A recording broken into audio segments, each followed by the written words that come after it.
नमस्कार दोस्तों, आप सभी का स्वागत है।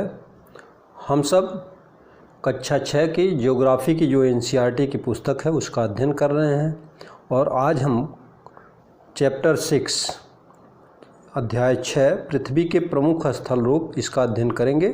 तो आइए शुरू करते हैं। आपने इसमें कुछ स्थलों रूपों को ज़रूर देखा होगा जो चित्र 6.1 में दिखाए गए। देखिए यहाँ पर एक ऊंचाई से पानी गिर रहा है, ठीक है, ये झरना टाइप का है, तो झरना दिख रहा है। आप देखेंगे कि पृथ्वी की सतह सभी जगह ही एक समान नहीं है, ठीक है। यहाँ से इस तरह से झरने से पानी गिर रहा है, तो पृथ्वी पर अनगिनत प्रकार के स्थल रूप हैं। कितने प्रकार के हैं? अनगिनत प्रकार के स्थल रूप हैं। स्थल मंडल के कुछ भाग ऊंचे नीचे तथा कुछ समतल होते हैं। कुछ ऊंचे नीचे होते हैं, कुछ समतल होते हैं। क्या आप जानते हैं, पहाड़ी वह स्थलीय भाग है जो कि आसपास की भूमि से ऊंची उठी होती है। 600 मीटर से अधिक ऊंचाई एवं खड़ी ढाल वाली पहाड़ी को पर्वत कहा जाता है। 8000 मीटर से ऊंचे कुछ पर्वतों के नाम बताएं। तो 8000 मीटर से ऊंचे कुछ पर्वतों में आपका हिमालय आ जाएगा, उसकी चोटी एवरेस्ट आ जाएगी। ये स्थल रूप दो प्रक्रियाओं के परिणाम स्वरूप बनते हैं। स्थल रूप कैसे बनते हैं, मतलब पहाड़ी और पर्वत, तो इसको देखते हैं। आपको यह जानकर आश्चर्य होगा कि मैदान जिस पर आप खड़े हैं उसमें धीरे धीरे गति हो रही है। पृथ्वी के अंदर लगातार गति हो रही है। प्रथम या आंतरिक प्रक्रिया के कारण बहुत से स्थानों पर पृथ्वी की सतह कहीं ऊपर उठ जाती है तो कहीं धंस जाती है। पृथ्वी पर देखिए विभिन्न रूप, ये समुद्र है, प्रायद्वीप है, स्थल संधि। स्थल संधि क्या होता है? देखिए यहाँ पर एक ये स्थल का बड़ा भाग, एक इधर, इसको एक छोटा पतला संकरा भाग जोड़ रहा है, इसी को स्थल संधि कहते हैं। डेल्टा, नदी मुहाना, झील, मैदान, सहायक नदी, पठार, इस तरह से ढेर सारे भाग पृथ्वी पर पाए जाते हैं।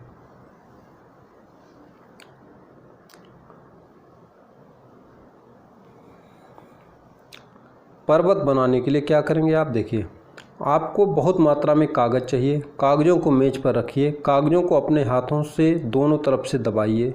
कागज़ों में मोड़ पड़ जाएंगे तथा वे एक चोटी की तरह ऊपर की ओर उठ जाएंगे। इस प्रकार आपने एक पर्वत बना लिया। अब देखिए प्रक्रिया क्या है पृथ्वी पर ऊंची नीची चट्टानों के या आकृतियों के बनने की। दूसरी है बाह्य प्रक्रिया, स्थल के लगातार बनने एवं टूटने की प्रक्रिया है। तो बाह्य प्रक्रिया क्या है? यह स्थल के लगातार बनने एवं टूटने की प्रक्रिया है। पृथ्वी की सतह के टूटकर घिस जाने को, पृथ्वी की सतह जब टूट करके घिस जाती है तो इसी को अपर्दन कहते हैं। अपर्दन की क्रिया के द्वारा सतह नीची हो जाती है तथा निक्षेपण की प्रक्रिया के द्वारा इनका फिर से निर्माण होता है। ये दो प्रक्रियाएं बहुत बहते हुए जल, वायु तथा बर्फ के द्वारा होती हैं। हम विभिन्न स्थल रूपों को उनकी ऊंचाई एवं ढाल के आधार पर पर्वतों, पठारों एवं मैदानों में वर्गीकृत कर सकते हैं। तो स्थल के जो विभिन्न रूप हैं उनको उनकी ऊंचाई के अनुसार हम वर्गीकृत कर सकते हैं। तो आइए समझते हैं। अब इसमें है, पहला है पर्वत। पर्वत क्या है? पर्वत पृथ्वी की सतह की प्राकृतिक ऊंचाई है। पर्वत का शिखर छोटा तथा आधार चौड़ा होता है। इसकी पहचान है कि शिखर इसका छोटा होगा तथा आधार चौड़ा होगा। यह आसपास के क्षेत्र से बहुत ऊंचा होता है। कुछ पहाड़ बादलों से भी ऊंचे होते हैं। जैसे जैसे आप ऊंचाई पर जाएंगे जलवायु ठंडी होती जाती है। कुछ पर्वतों पर हमेशा जमी रहने वाली बर्फ़ की नदियां होती हैं, जिसको हिमनद या ग्लेशियर कहा जाता है। ग्लेशियर, उन्हें हिमानी कहा जाता है या हिमनद कहा जाता है। कुछ पर्वत ऐसे भी हैं जो समुद्र के भीतर हैं तथा जिन्हें आप नहीं देख सकते। कठोर जलवायु होने के कारण पर्वतीय क्षेत्रों में बहुत कम लोग निवास करते हैं। वहाँ का धरातल खड़ी ढाल वाला होता है तथा कृषि योग्य भूमि की कमी होती है। ठीक, ये देखिए वलित पर्वत। वलित का मतलब मोड़दार पर्वत इनको कहा जाता है। इसमें मोड़ पड़ जाता है तो बीच का भाग उठ जाता है। पर्वत एक रेखा के क्रम में व्यवस्थित हो सकते हैं जिसे श्रृंखला कहा जाता है। बहुत से पर्वतीय तंत्र समानांतर श्रृंखलाओं के क्रम में होते हैं जो सैकड़ों किलोमीटर में फैले होते हैं। हिमालय, आल्प्स तथा एंडीज क्रमशः एशिया यूरोप तथा दक्षिण अमेरिका। हिमालय कहाँ है? एशिया में। आल्प्स यूरोप में और एंडीज ये दक्षिण अमेरिका की पर्वत श्रृंखलाएं हैं। पर्वतों की ऊंचाई एवं आकार में भिन्नता होती है। क्या आप जानते हैं? प्रशांत महासागर में स्थित मानाकी पर्वत हवाई द्वीप सागर की सतह के नीचे स्थित है। इसकी ऊंचाई 10,205 मीटर है। एवरेस्ट शिखर से भी अधिक है, लेकिन यह सागर की सतह के नीचे है। पर्वत 3 प्रकार के होते हैं: वलित पर्वत, भ्रंशोत्स पर्वत तथा ज्वालामुखी पर्वत। ठीक है। सबसे अधिक ऊंचाई वलित पर्वतों की होती है। हिमालय तथा आल्प्स वलित पर्वत हैं। हिमालय और आल्प्स वलित पर्वत हैं जिनकी सतह ऊबड़ खाबड़ तथा शिखर शंक्वाकार, शिखर जो है इस तरह से शंक्वाकार है और उनका जो है सतह जो है ऊबड़ खाबड़ इस तरह। भारत की अरावली श्रृंखला विश्व की सबसे पुरानी वलित पर्वत श्रृंखला है। भारत में अरावली पर्वत है, यह विश्व की सबसे पुरानी वलित पर्वत की श्रृंखला है। अपर्दन की प्रक्रिया के कारण यह श्रृंखला घिस गई है। उत्तरी अमेरिका के अपलेशियन तथा रूस के यूराल पर्वत गोलाकार दिखाई देते हैं एवं इनकी ऊंचाई कम है। ये बहुत पुराने वलित पर्वत हैं। जब बहुत बड़ा भाग टूट जाता है तथा ऊर्ध्वाधर रूप से विस्थापित हो जाता है तब भ्रंशोत्स पर्वतों का निर्माण होता है। ऊपर से उठे हुए खंड को उत्खंड हार्स्ट तथा नीचे धंसे हुए खंड को द्रोणिका या भ्रंश कहा जाता है, ग्रोबेन। तो ऊपर जो उठा होता है ये हार्स्ट होता है, ठीक है, और नीचे जो धंसा होता है इसको ग्रोबेन कहा जाता है या भ्रंश कहा जाता है, द्रोणी कहा जाता है। यूरोप की राइन घाटी तथा वास्जेस पर्वत इस तरह के पर्वत तंत्र के उदाहरण हैं। एटलस में दिए गए विश्व मानचित्र से उनकी स्थिति को देखिए तथा इस प्रकार की भू आकृतियों के कुछ और उदाहरणों का पता लगाइए। देखिए ये भ्रंशोत्स पर्वत है। यहाँ देखिए एक भाग ये उठा हुआ है, बीच का भाग धंसा हुआ, जो धंसा हुआ भाग है इसको भ्रंश या द्रोणी या ग्रोबेन कहा जाता है और ये जो उठा हुआ भाग है इसको जो है हार्स्ट कहा जाता है। ज्वालामुखी पर्वत ज्वालामुखी क्रियाओं के कारण से बनते हैं। अफ्रीका का माउंट किलिमंजारो तथा जापान का फ्यूजियामा इस तरह के पर्वतों के उदाहरण ये ज्वालामुखी पर्वत होते हैं। पर्वत बहुत लाभदायक होते हैं। ठीक है, पर्वत बहुत लाभदायक होते हैं। पर्वत जल के संग्रहागार होते हैं। बहुत सी नदियों का स्रोत पर्वतों में स्थित हिमानियों में होता है। जो बहुत से बड़े बड़े ग्लेशियर हैं उन्हीं से बहुत सारी नदियों का उद्गम स्थल होता है। जलाशयों के जल को लोगों तक पहुंचाया जाता है। पर्वतों के जल का उपयोग सिंचाई तथा पनबिजली के उत्पादन में किया जाता है। नदी घाटियाँ तथा वेदिकाएं कृषि के लिए उपयुक्त होती हैं। पर्वतों में अलग अलग प्रकार की वनस्पतियाँ तथा जीव जंतु पाए जाते हैं। वनों से हमें ईंधन, चारा, आश्रय तथा दूसरे उत्पाद जैसे गोंद मिलता है, रेजिन मिलता है इत्यादि प्राप्त होते हैं। सैलानियों के लिए पर्वतीय भाग उपयुक्त स्थान है।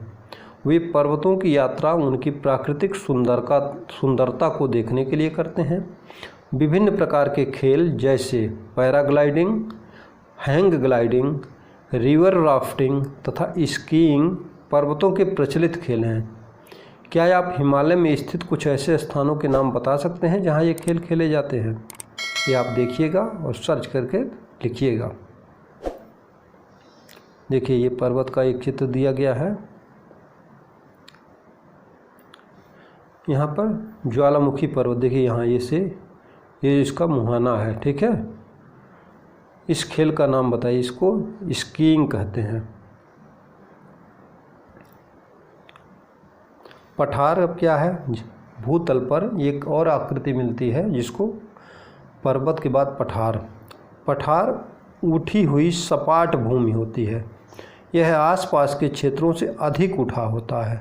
ठीक है, तथा इसका ऊपरी भाग मेज के समान सपाट ऐसे इस तरह से होगा। पर्वत तो नुकीला होता है लेकिन पठार का ऊपरी भाग नुकीला या शंक्वाकार न होकर के मेज के समान सपाट होता है। किसी पठार के एक या एक से अधिक किनारे होते हैं जिनके ढाल खड़े होते हैं। पठारों की ऊंचाई प्रायः कुछ 100 मीटर से लेकर कई हजार मीटर तक हो सकती है। पर्वतों की तरह पठार भी नए या पुराने हो सकते हैं। भारत में दक्कन पठार पुराने पठारों में से एक है। केन्या, तंजानिया तथा युगांडा का पूर्वी अफ्रीकी पठार एवं ऑस्ट्रेलिया का पश्चिमी पठार इस प्रकार के उदाहरण हैं। तिब्बत का पठार विश्व का सबसे ऊंचा पठार है, जिसकी ऊंचाई माध्य समुद्र तल से 4000 से 6000 मीटर तक है। पठार बहुत उपयोगी होते हैं क्योंकि उनमें खनिजों की प्रचुरता होती है। देखिए ये बहुत समतल जैसा दिख रहा है और इसकी ढाल जो है खड़ी होती है। यही कारण है कि विश्व के बहुत से खनन क्षेत्र पठारी भागों में स्थित हैं। अफ्रीका का पठार सोना एवं हीरों के खनन के लिए प्रसिद्ध है, तो भारत में छोटा नागपुर के पठार में लोहा, कोयला तथा मैग्नीज के बहुत बड़े भंडार पाए जाते हैं। पठारी क्षेत्रों में बहुत से जलप्रपात हो सकते हैं। ठीक है, पठारी क्षेत्रों में बहुत से जलप्रपात हो सकते हैं क्योंकि यहाँ नदियाँ ऊंचाई से गिरती हैं। ठीक है, मैदानी क्षेत्रों में नदियाँ समतल मैदानों में बहती हैं और हल्का ढाल होता है, लेकिन यहाँ पर नदियाँ ऊंचाई से गिरती हैं। और जैसे कि देखिए छोटा नागपुर पठार पर स्वर्णरेखा नदी पर स्थित हुंडरू जलप्रपात तथा कर्नाटक में जोग प्रपात शरावती नदी पर बना है। ये इस प्रकार के जलप्रपातों के उदाहरण हैं। लावा पठार में काली मिट्टी की प्रचुरता होती है जो उपजाऊ है एवं खेती के लिए काफ़ी अच्छी होती है। कई पठारों में रमणीय स्थल होते हैं, यानी सुंदर मनोरम स्थल पाए जाते हैं जो पर्यटकों को आकर्षित करते हैं। और इसके बाद आ जाता है मैदान। मैदान समतल भूमि के बहुत बड़े भाग होते हैं। वे सामान्यतः माध्य समुद्री तल से 200 मीटर से अधिक ऊंचे नहीं होते। तो मैदानों की ऊंचाई जो होती है ये बिलो 200 मीटर। ठीक, कुछ मैदान काफ़ी समतल होते हैं तो कुछ उर्मिल तथा तरंगित हो सकते हैं। अधिकांश मैदान नदियों तथा उनकी सहायक नदियों के द्वारा बने हैं। तो मैदानों का निर्माण नदियों अथवा उनकी सहायक नदियों के द्वारा हुआ है। नदियाँ पर्वतों के ढालों पर नीचे की ओर बहती हैं तथा उन्हें अपर्दित कर देती हैं। ठीक है, नदियाँ क्या करती हैं, पर्वतों के ढालों पर नीचे की ओर बहती हैं तथा उन्हें अपर्दित कर देती हैं और वे अपर्दित पदार्थों को अपने साथ आगे की ओर ले जाती हैं। अपने साथ ढोए जाने वाले पदार्थों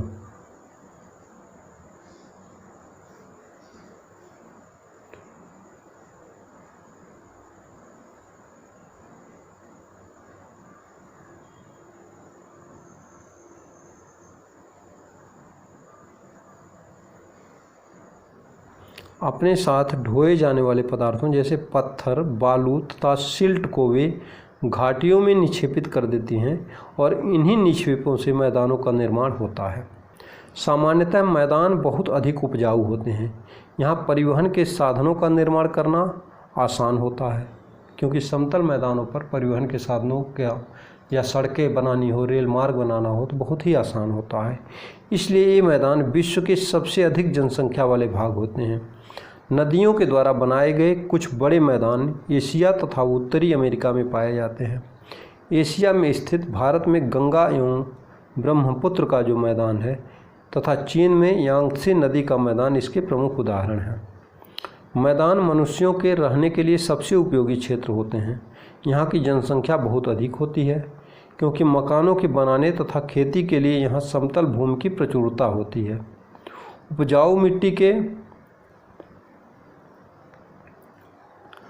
उपजाऊ मिट्टी के कारण यह भाग खेती के लिए भी काफ़ी उपयुक्त होता है। भारत में गंगा का मैदान देश में सबसे अधिक जनसंख्या वाला क्षेत्र है। अब स्थल रूप एवं लोग। स्थल रूपों की विभिन्नता के अनुरूप ही मानव विभिन्न प्रकार से जीवन यापन करते हैं। पर्वतीय क्षेत्रों का जीवन जो होता है कठिन होता है। मैदानी क्षेत्रों का जीवन पर्वतीय क्षेत्रों की तुलना में सरल होता है।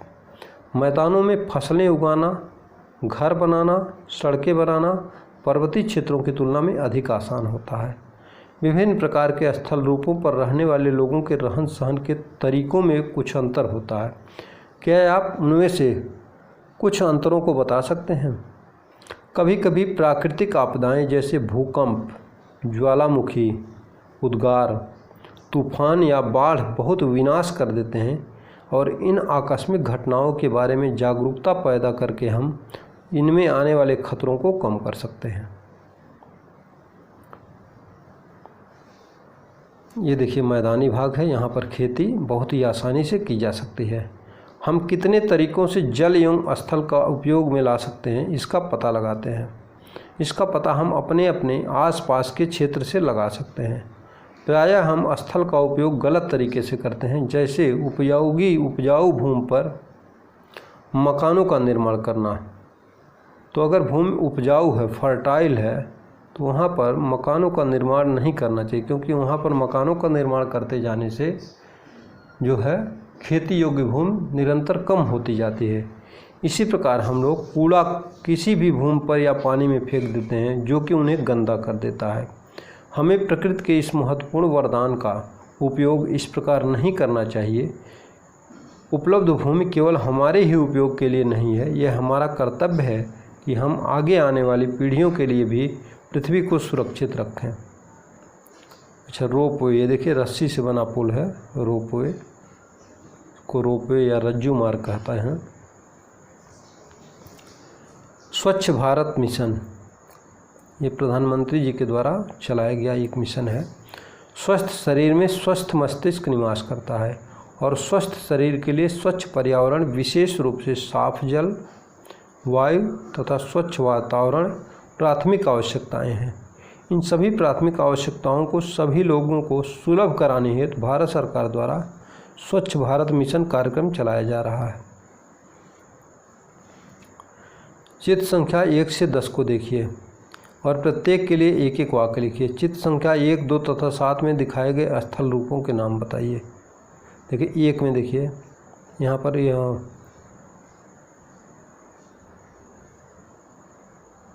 ये ढाल है, ये है नदी। यहाँ केरल में जो है नौकायन हो रहा है, ठीक है। ये देखिए समुद्र का बीच है, इसको बीच कहते हैं। तो इस तरह से आप देख करके लिख सकते हैं।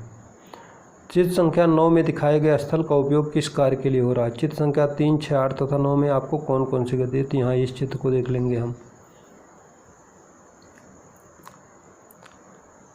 देखिए ये पर्वतों पे खेती हो रही है, ये राफ्टिंग हो रहा है, ठीक है।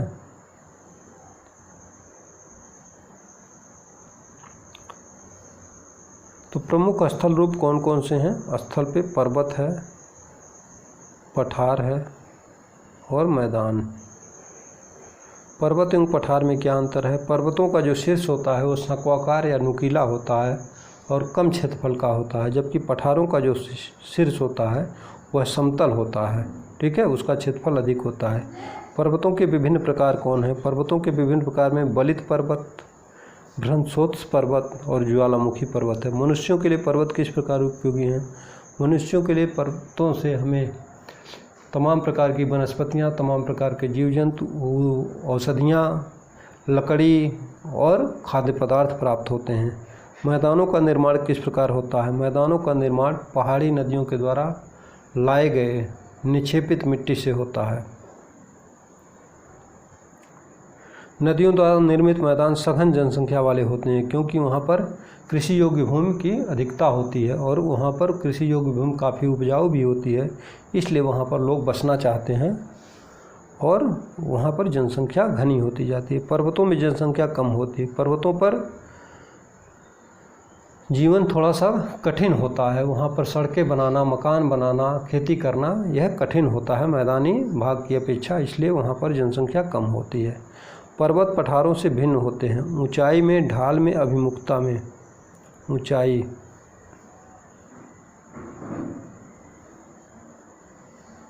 हिमानी कहाँ पाई जाती है? पर्वतों में पाई जाती है। दक्कन पठार कहाँ स्थित है? भारत में स्थित है। यांगत्से नदी कहाँ बहती है? दक्षिण अमेरिका, ऑस्ट्रेलिया, चीन में यांगत्से नदी बहती है। यूरोप की एक महत्वपूर्ण पर्वत श्रृंखला कौन सी है? यूराल है या आल्प्स पर्वत। इंडीज, आल्प्स, रॉकीज, तो आल्प्स हो जाएगा इसका। समतल वाले भूमि वाले विस्तृत क्षेत्र को मैदान कहते हैं। हिमालय एवं आल्प्स वलित पर्वत के उदाहरण हैं। क्षेत्रों में खनिजों की प्रचुरता होती है। पठारी क्षेत्रों में खनिजों की अधिकता होती है। समानांतर पर्वतों का एक क्रम है। मैदानी क्षेत्र कृषि के लिए सबसे अधिक उत्पादक क्षेत्र होते हैं, मैदानी क्षेत्र।